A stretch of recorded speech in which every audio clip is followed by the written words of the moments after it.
உணர்ந்து ஓதற்கு அறியவன் நிலவுலாவிய நீர் மலிவேணியன் அலகிற்சோதியன் அம்பலத்து ஆடுவன் மலர் சிலம்படி வாழ்த்தி வணங்குவான். நெல்மலைகள் சேமிக்க பறவை மனை பற்றவில்லை. முன்னே இரு நெல்லை அவரவர் கொலை சொல்ல அவங்க வீட்டில் இருந்த நெல், வீட்டுக்கு முன்னாடி கிடந்த நெல்லை அவங்கவுங்க எடுத்துக்கோங்க அப்படின்னு சொன்ன உடனே எல்லோரும் சிவன் தந்த நெல் பெற்று நெஞ்சி நிற்க வல்ல தோழர் நட்பினிடை விளை நன்மை நாடறியும். இவருக்கும் பெருமானுக்கும் உள்ள நட்பினாலே நாட்டுக்கே நன்மை பயப்பதை நாடு அறிகிறது. ரொம்ப அருமையான ஒரு செய்தி. இவரது சுந்தரது வாழ்க்கையில் குண்டையொழுக்களார் வந்த செய்தியும் அவருடைய நட்பு ஒரு செய்தியும் அந்த வீதியில் கிடந்த நெல்மலை ஒரு செய்தியுமாக நாம் மகிழ்வுறுவோம். இது ரொம்ப அருமையான செய்தி. இவருக்கு நிறைய நண்பர்கள். யாருக்கு? சுந்தரமூர்த்தி நாயனாருக்கு நிறைய நட்பு. அங்கே சேரமான் பெருமான்னு ஒருத்தர், அவர் நட்பை பற்றி இன்னும் நம்ம பேச ஆரம்பிக்கலை. பக்கத்தில் ஊரில் திரு நாட்டியத்தான்குடின்னு ஒரு ஊர். அந்த ஊரில் கோட்புலின்னு ஒரு அரசன் இல்லை, ஒரு படைத்தலைவன். அவன் நிறைய படம் வச்சுருப்பான். கோட்புலியை பற்றி நம்ம ஏற்கனவே பேசியிருக்கிறோம். கோட்புலி நிறைய நற்கூடுகள் சேமிப்பார். இறைவனுக்கு அமுது செய்வதற்காக நற்கூடு சேமித்து, நற்கூடுன்னா அங்கங்கே நெல் மலைகளை கூடையிட்டு பாதுகாத்து வைப்பார். மழை வெயில் இதிலிருந்து பாதுகாப்பதற்காக கூடுகளை அமைத்து கூடுகளில் நெல்லை வாங்கி சேமித்து வைப்பார். அது மழைக்காலமானாலும் சரிதான், பஞ்சகாலமானாலும் சரிதான், உதவும் என்பதற்காக நெல்லை வாங்கி சேமிப்பதே அவரது எல்லையறு தொழிலாக கொண்டிருந்தார். அவருக்கு 2 பெண் மக்கள், சிங்கடியப்பன் வனப்பகைன்னு 2 பெண் மக்கள். கோட்புலிக்கு சுந்தரன் மேலே அவ்வளவு பக்தி, அவ்வளவு அன்பு, அவ்வளவு நட்பு. சுந்தரரை தன்னுடைய வீட்டுக்கு அழைக்கிறார். சுந்தரர் இவர் வீட்டுக்கு வரார். அவருக்கு அமுதளித்து அவரோடு பேசி கழித்து சந்தோஷமாக மகிழ்ச்சியாக இருந்துட்டு இந்த 2 பிள்ளைகளையும் காமிக்கிறார். இந்த ஐயா சுந்தரரே, பெருமானே, இந்த 2 பேரும் என் பெண் மக்கள். எனக்கு நாடகத்தில் ரொம்ப அருமையாக இருக்கும். சுந்தரர் வர காட்சியும் அந்த 2 பெண் மக்கள் பக்கத்தில் நிற்கிற காட்சியும், கோட்புலி ஒரு வீரனை நிற்கின்ற காட்சி, 1 2 3 4 பேர் அந்த அரங்கம் நிறைத்து அழகாக காட்சி தருகின்ற ஒரு செய்தியை அங்கே பார்க்கலாம். இந்த 2 பெண்களையும் நீ எடுத்துக்கப்பா, உனது பெண், நீ அவங்கள கல்யாணம் பண்ணிக்கோ அப்படிங்கிற மாதிரி சொல்கிறார். இவர்கள் உன் சொத்து அப்படிங்கிறார். சுந்தரருக்கு கோட்புலியின் அன்பை மெச்சுகிறார். இப்படியும் அன்பா என் மீது அப்படின்னு சொல்லி அந்த 2 பிள்ளைகளையும் தனது மடியில் அமர வைத்து உச்சி மோந்து முத்தம் தந்து, அப்பா இந்த பிள்ளைகளை நான் ஏற்றுக்கிறேன், இந்த பிள்ளைகள் எனது மக்கள் அப்படின்னு சொல்லி நாட்டியத்தான்குடி பதிகத்தில் கோட்புலியையும் பெயர் பதித்து இந்த 2 பெண் பிள்ளைகளுடைய பெயரையும் அந்த பதிகத்தில் பதிவு செய்கிறார் சுந்தரர் பெருமான். இன்னும் அருமையான காட்சிகள் பாருங்களேன். தனது பிள்ளைகளை தருவதற்கு தயார் நிலையில் இருக்கிறார் ஒரு வீரன். அவைகளை ஏற்றுக்கொண்டு அவன் கொடுத்துட்டான், இவன் கல்யாணம் பண்ணிட்டு போகாமல் இவர், அவங்க என்னுடைய பெண் மக்கள், என்னுடைய குழந்தைகள் என்று அவர்களை கட்டி தழுவுகின்ற காட்சியை எந்த ஊர்லேயும் பார்க்க முடியாது. தமிழ் சைவம் விளங்குவதற்கு காரணம் இப்படிப்பட்ட காட்சிகள் தான் என்பதை நம்ம கண்டுகொள்ளலாம். கோட்புலி அடியருக்காக நெல் சேமிக்கிறான், அவ்வளோதான். ஆண்டவனுக்கு நெல் சேமித்தா அது அடியருக்கு தானே போய் சேரும். ஆண்டவனாக சாப்பிட போகிறான். அந்த நெல்லை அந்த மக்கள் தொடக்கூடாது என்று ஒரு வன்முறையாளனாக விளங்கி, ஆனால் மென்முறையாக சுந்தரரை நட்பாக்கி சுந்தரருக்கு தன் பெண் மக்களை தந்து மகிழ்கின்ற ஒரு தகவுடை மனத்தனாக விளங்கியவன் கோட்புலி. இவங்கெல்லாம் சுந்தரருடைய வாழ்க்கையில் சேர்ந்தவங்க. சுந்தரரது வாழ்க்கையை நாம் படிக்கும் பொழுது இந்த கோட்புலியை நாம் அறிய வேண்டிய செய்தி நமக்கு உண்டு. நாட்டியத்தான்குடி பதிகத்தில் கோட்புலி பதிவு செய்யப்படுகிறார். கோட்புலி பதிவு செய்யப்பட்டமையால் கோட்புலி நாயன்மார்களிலே ஒருவராக இன்றைக்கு விளங்குகிறார். அப்படிப்பட்ட செய்திகளை நாம் அறிவோம். அடுத்த செய்தியாக இவர் பொன்பெற்ற காட்சியை நாம் காணலாம். இவருக்கு அடிக்கடி பொருளாதார ரீதியில் பிரச்சனை வந்துடும். ஏன்னா பறவை வீட்டில் என்றைக்கும் திருமண கோலம், எப்பொழுதும் அடியார்களுக்கு அமுது பாலிக்கின்ற ஒரு செய்தியை பறவை நாச்சியார் பண்ணிகிட்டே இருந்தார். ஆனால் இவரும் எங்கே போய் சம்பாதிக்கிறாரு? இவரை பாட்டு பாடுறது, சாமியை கும்பிடுறது, வணங்குறது, சந்தோஷமாக இருக்கிறது, இதே தான் இவரோட வேலை. இவர் பொருள் இப்படி சம்பாதிக்க முடியாது. இருக்கிற கையில் இருக்கிற பணமெல்லாம் செலவாயிடும். அந்த அம்மாவும் இவர் கல்யாணத்துக்கு அப்புறம் நாட்டிய நிகழ்ச்சியும் கிடையாது. வீட்டில் அடியார்களுக்கு அமுது பாலிப்பது இவருடைய அன்றாட பணிகளில் ஒன்றாகி விடுகிறது. அப்பப்போ இவருக்கு பணத்தேவை வரும். அப்போது இவருக்கு அந்த மாதிரி ஒரு பணத்தேவை வந்தது. புகழூருக்கு போகிறார். புகழூருங்கிற ஊர் ரொம்ப அருமையான ஊர் போல இருக்கு. திருநாவுக்கரசர் புகழ் அடைக்கலம் என்று சார்ந்த இடம் புகழும்.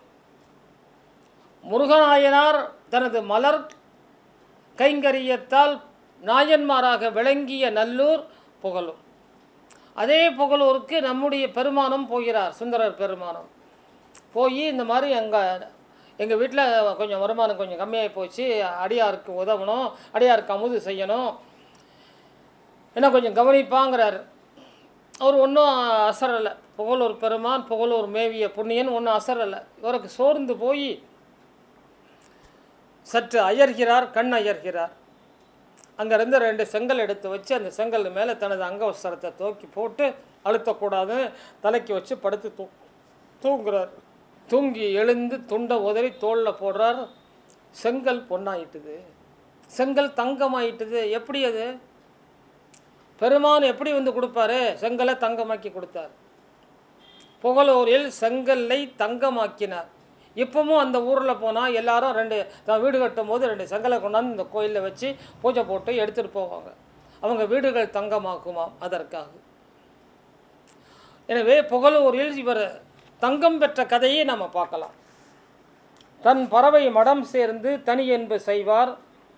மண் தல திருவாரூர் உத்திர பங்குனிக்கு. மண் தலம்னா திருவாரூர் மண்தலம், 5 பூதங்களிலே அது மண் தலம். காஞ்சிபுரமும் மண்தலம், திருவாரூரும் மண்தலம். பொன்வேண்டி சுந்தரரும் புகழூரன் புகழென்றே மண்பணிய மனத்து நினைவதனை பதிகத்தில் விளைய பாடியும் பரிதவித்தும் பொன் பெற்ற பெண்பரா ஆரூரர் புகழூரில் போய் பாடுறார். எப்பா எங்கே உத்திர பங்குனி உத்திரத்துக்கு விழா செய்யணும், எனக்கு கொஞ்சம் பொன் வேணும்னு கேட்குறார்.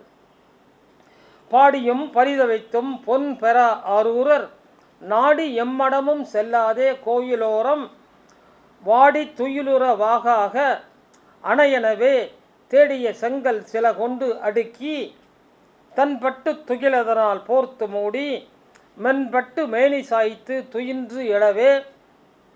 தன்பட்டு துகிலதனால் போர்த்து மூடி மென்பட்டு மேனி சாய்த்து துயின்று எழவே கண்பட்ட கட்டி செங்கலெல்லாம் செம்பொன்னாக. இவர் கண்பட்ட கட்டி செங்கலெல்லாம் செம்பொன்னாக தென்பட்ட இறையருளில் தெளிந்த தொண்டருமே சுற்றுமுழோர் வணங்க ஊற்றாகும் தன் தமிழால் மற்றுமொரு பதிகம் செய்து மாற்று பொன் சுமந்து வற்றா பாசத்தில் பக்கமுள திருப்பனையூர் பற்ற ஏற்றாக இறைவனம் இவ்வூர் எல்லை நின்று தன்னை காட்ட தரைவீழ்ந்து ஆடுமாறு என அணைகட்டா ஆறாக அழகு பாட்டழுத. பக்கத்தில் திருப்பனையூர் என்று இந்த பொண்ணெல்லாம் எடுத்துக்கிட்டு திருப்பனையூருக்கு வரார். திருப்பனையூர் பற்ற எற்றாக இறைவனும் இவ்வூர் எல்லை நின்று தன்னை காட்ட. அந்த ஊரில் நின்று சிவபெருமான் தன்னை காட்டுறாராம். தன்னை காட்ட தரை வீழ்ந்து ஆடுமாறு என அணைகட்டா ஆறாக அழகு பாட்டழுத.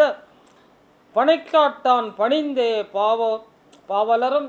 இந்த பனைக்காட்டானாகிய பெருமானை பணிந்த அந்த பாவலராகிய நாவலரும் நினைக்க நெஞ்சி நிற்கும் பறவை எண்ணி சின்னாள் ஆரூரில் பொன்னாளாய் கழித்தவரும் பன்னாள் தன்னியல் வெம்மையினான் அடிதுவங்க தன்னார் தமிழால் பரவிய தொண்டரையே முன்னால் இவர் வரவறிந்து திருவீழி மிளலையில் அருமறையர் அடிக்கு ஒரு பந்தலன நடைபாவா அடைதர ஒரு நம்பி மகிழவே வாளை கமுகலாம் நிறைத்து பெரும் கூட்டமாய் நிற்க கோவிலையே வெளியேற்றி திருவார் வெளிகண்டார் அருளிதீரே என முடிந்து இதை முடிச்சுட்டு அப்படியே இந்த பொன் பெற்றார்.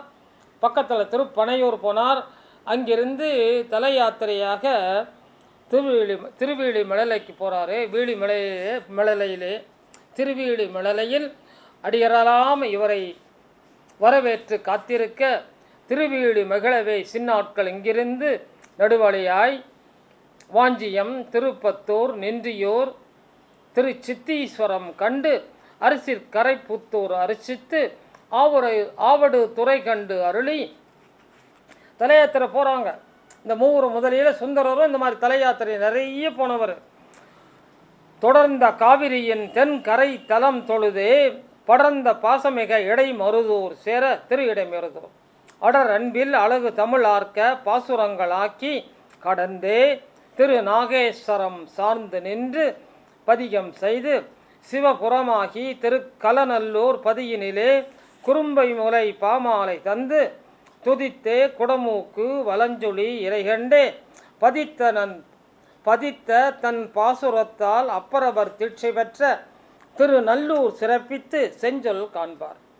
திருநல்லூருக்கு போகிறாரு, அங்கே பதிகம் பாடுறாரு. அங்கேருந்து திருச்சோற்றுத்துறை, கண்டியூர், ஐயாறு, திருப்பூந்துருத்தி தாண்டி திருவலம் பொழில் எனும் ஒரு தலத்தில் தங்கி இரவு வர துயில் கொள்வார்.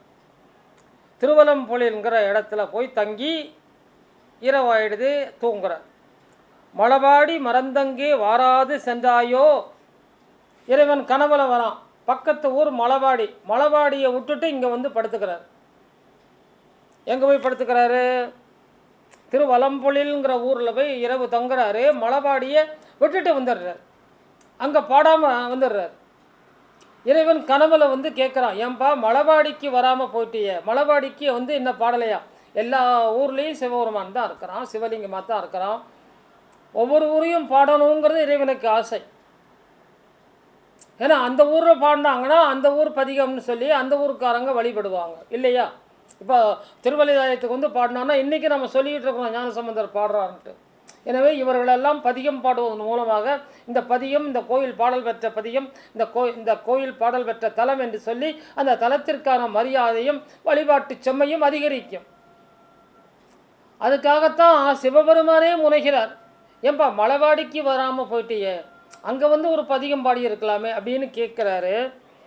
மலபாடி மறந்தங்கே வாராது சென்றனையோ, இளம் கோலம் காட்டியவர் கனவு வழி இது கூற உளமுருகி உடன் வலித்து காவிரி கரை மாறி தலம் கண்டு தலைவனையே தலை வைத்து குலைய. உளமுருகி உடன் வெளித்து காவிரி கரை மாறி தலம் கண்டு தலைவனையே தலை வைத்து குலைய பாடுறார். பொன்னார் மேனியனே புலி தோலை அரை கசைத்து. ரொம்ப அருமையான பாடல். அந்த பாடல் பிற்காலத்தில் எல்லாராலும் பாடப்பெற்ற ஒரு அழகிய பாடல். பொன்னார் மேனியனே புலி தோலை அரை கசைத்து மின்னார் செஞ்சடை மேல் மிளிர் கொன்றை அணிந்தவனே மன்னே மாமணியே மலபாடியுள் மாணிக்கமே அண்ணே உன்னையெல்லாம் இனி யாரை நினைக்கேனே. எப்பா மலபாடிக்கு வராமல் போயிட்டேன்னு சொல்கிறேப்பா. ஒரு குழந்தை என்ன பண்ணுது, அம்மாவை பார்த்து அம்மா அந்த குழந்தைய பார்க்காம அப்படி போயிட்டாங்க. அம்மா நம்ம பார்க்காம போகிறாளேன்னு இந்த குழந்தை அம்மா அப்படின்னு அழுது. அந்த குழந்தை வந்து ஏண்டா என்னடா அழுதுன்னு, என்னை பார்க்காம போயிட்டேம்மா அப்படின்னு அந்த குழந்தை சொன்ன உடனே, டேய் உன்னை பார்க்காம நான் போவேனாடா, நீ எனக்கு பிள்ளை இல்லையாடா, உன்னை மறந்துட்டேனாடான்னு நினச்சேன் அப்படின்னு இந்த தாய் அந்த குழந்தையை தூக்கி இடுப்பில் வச்சு கொஞ்சுவாளே, அதே மாதிரி பாங்கலை இங்கே பாடுறாரு. அண்ணே உன்னையல்லால் நான் வராமல் போயிட்டேன்னு நினைக்காதப்பா, அண்ணே உன்னையல்லால் மலபாடியுள் மாணிக்கமே. அந்த குழந்தையை கொஞ்சிறார். சிவபெருமானாகிய குழந்தையே அம்மாவாகிய சுந்தரர் கொஞ்சிற பாணியில் இந்த பாடல் அமைகிறது. பொன்னார் மேனியனே புலி தோலை அரை கசைத்து. புலித்தோலா எழுப்பில் கட்டியிருக்கிற பொன்னார் மேனி செம்பொன் மேனியனே பொன்னார் மேனியனே புலி தோலை அரை கசைத்து மின்னார் செஞ்சடை மேல் மிளிர் கொன்றை அணிந்தவனே. அழகான செஞ்சடை, அதில் அழகான மிளிர்கின்ற கொன்றை பூவை அணிந்தவனே. மின்னார் செஞ்சடை மேல் மிளிர் கொன்றை அணிந்தவனே மன்னே அழகனே மாமணியே மலபாடியுள் மாணிக்கமே. மலபாடியில் இருக்கிற மாணிக்கமே, உன்னை விட்டுட்டு நான் போவனாடா அண்ணே மாமணியே மலபாடியுள் மாணிக்கமே அண்ணே உன்னையல்லால் இனி யாரை நினைக்கேனேன்னு பாடுறாரு. இந்த பாடல் அவ்வளவு அருமையான பாடல், அத்துணை அடியார்களையும் ஈர்க்கின்ற பாடல். இன்றும் இதை பாடாத அடியார்கள் கிடையாது என்ற நிலைக்கு சுந்தரர் அன்று ஈந்த பாடலை நாம் இன்றைக்கு நினைவு கூர்ந்தோம்.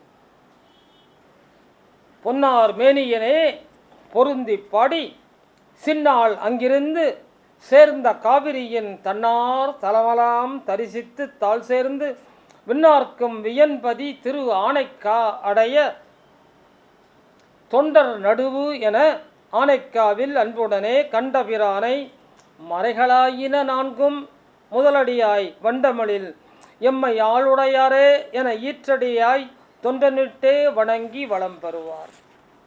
உறையூரில் ஒரு அரசர், என்ன இது ஒரு செய்தி பாருங்க. உறையூரில் ஒரு ராஜா காவேரியில் குளிக்கிறார். ராஜானா எப்படி இருப்பார்? கழுத்தில் மாலை மாணிக்கம் எல்லாம் போட்டுக்கிட்டு இருப்பார். அதோடு குளிக்கிறார். காவேரியில் முழுகி முழுகி குளிக்கிறார். குளிக்கும்போது முழுகும்போது வேகத்தில் அந்த மாணிக்க மாலை கலண்டு கீழே போயிடுது, காவேரியில் போயிடுது. கூட வந்தவங்கெல்லாம் தேடி கீழே அரசு கழிச்சு பார்க்குறாங்க, மாணிக்க மாலை கிடைக்கல. சரி பரவாயில்லை, காவேரி தானே கொண்டு போச்சு, காவேரி தாய்க்கு மாலை அணிவித்தோம்னு நினச்சிட்டு வந்துடுறார். ராஜா கரை ஏறி போயிடுறார். காவலர்களும் தேடி கீடி பார்க்குறாங்க, கிடைக்கல.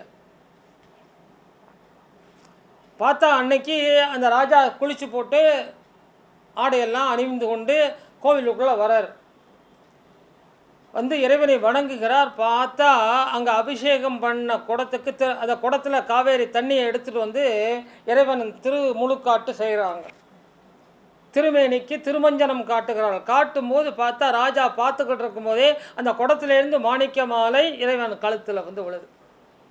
அந்த காவேரியில் தண்ணி எடுத்துகிட்டு வந்தாங்க பார்த்தீங்களா, அதில் அந்த குடத்துக்குள்ளே இந்த மாணிக்க மாலை புகுந்து கொண்டது.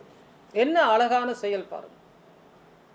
இப்படியும் வரலாறா, இல்லை இப்படியும் கதையா, இல்லை இப்படியும் கற்பனையா, எதுவாக இருக்கட்டுமே, என்ன அழகான செயல்களெல்லாம் இந்த நாட்டில் நடந்திருக்கு. அதெல்லாம் பார்க்கறதுக்கு நேரம் இல்லாமல், அதெல்லாம் கேட்கறதுக்கு நேரம் இல்லாமல், அதெல்லாம் யோசனை பண்ணுறதுக்கு நேரம் இல்லாமல் வாழ்ந்துக்கிட்டு இருக்கிறோமே அப்படிங்கிற அடியார்களே, மனிதர்களே, இப்படிப்பட்ட செய்திகளை எல்லாம் கேளுங்கள். நம்ம மனசு பதனப்படும். கொரோனாவுக்கே என்ன மருந்துன்னா மனசு அமைதிங்கிறான். உனக்கு கொரோனா வந்துடணும் பயந்தா வந்துடுது. எனக்கு ஒன்றுமே இல்லைன்னு பயப்படாமல் வீட்டில் இருக்கிறவன் பொழைச்சிக்கிறான். எனக்கு கொரோனாவான்னு நினைக்கிறவனுக்கு கொரோனா. அதுதாங்க செய்தி. எனவே அழகான செய்திகளை, அழகான வரலாறுகளை, அழகான அடியர் நிகழ்வுகளை அன்றாடம் கேளுங்கள், படியுங்கள், உங்கள் மனத்தை சமணப்படுத்துங்கள். இறைவன் நமக்கு எவ்வளவோ தந்திருக்கிறான், ஆனால் மன அமைதியை தருவதில்லை. மன அமைதியை தர வேண்டுமானால் அதற்கு நாம் புண்ணியம் செய்யணும், புண்ணியம் செஞ்சுருக்கணும், இல்லை செஞ்சுக்கிட்டு இருக்கணும். அப்போ தான் நமக்கு அந்த மன அமைதி கிடைக்கும் என்று சொல்லி, உறையூரில் ஓர் அரசர் காவிரியில் குளிக்க மறைந்த மணியாரம் சிவனாரே கோல வேண்ட காணோம்னு என்ன பண்ணிட்டாரு, அது சிவருவானுக்கே போட்டுண்டா அப்படின்ட்டு போயிட்டார்.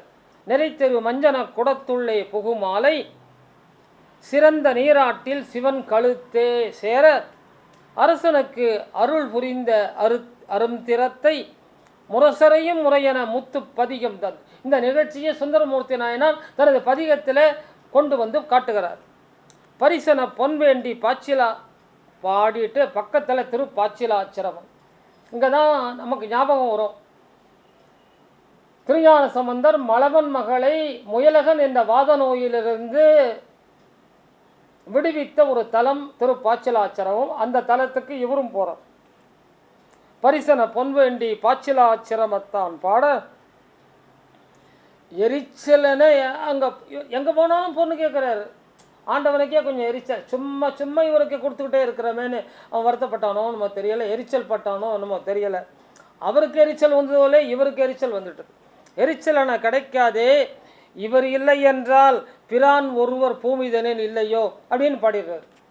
நீ இல்லைன்னா அந்த உலகத்தில் வேறு சாமியே இல்லையா அப்படின்னு பாடுறார். அப்படி பாடுற ஒரு தைரியமும் அப்படி பாடுற ஒரு தமிழும் சுந்தரருக்கன்றி வேறு யாருக்கு உண்டு? இப்பிரானன்றி வேறொருவர் உண்டோ இப்பூ உலகில்னு பாடுறார். பிரான் ஒருவர் பூமிதனில் வேறில்லையோ, பிரான் ஒருவர் பூமிதனில் வேறில்லையோ, எனக்கு நீ பொன் கேட்டேன் தரமாட்டேங்கிறேப்பா, வேற யாரும் சாமி இல்லையா எனக்கு கொடுக்கறதுக்கு? தாராத பொன்னெண்ணி தவித்தே மனம் கரைய வாராத செல்வம் வருவிக்கும் வள்ளலும் இதுவரை தாராத சம்பன் குவிய குவியலாய் காண குதித்தே துதிப்பார். இது வரைக்கும் அவருக்கு கொடுக்காத தங்கத்தெல்லாம் இங்கே கொண்டாந்து கொடுக்குறாரு. திருப்பாச்சிலாசிரமத்தில் இவருக்கு தங்கம் கொட்டி கிடைக்கிறது.